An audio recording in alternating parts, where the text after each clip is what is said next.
أعوذ بالله من الشيطان الرجيم.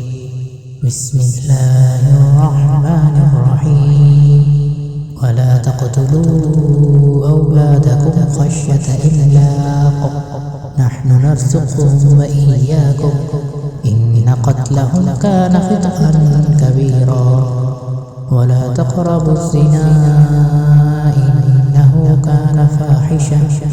وساء سبيلا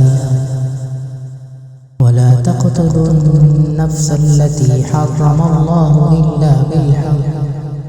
ومن قتل مظلوما فقد جعلنا لوليه سلطانا فلا يسرف في القتل إنه كان منصورا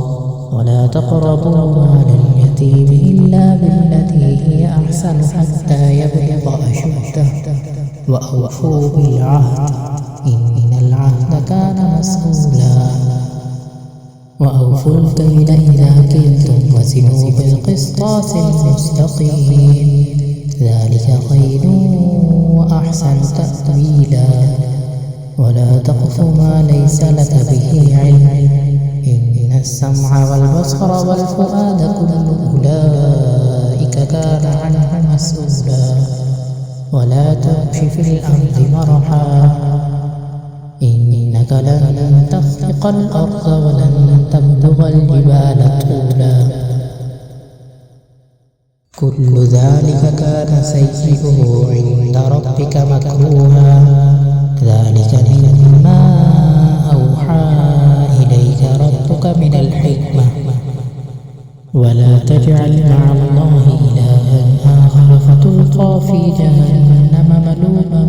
مدحورا أفأصفاكم ربكم بالبنين واتخذ من الملائكة إناثا إنكم لتقولون قولا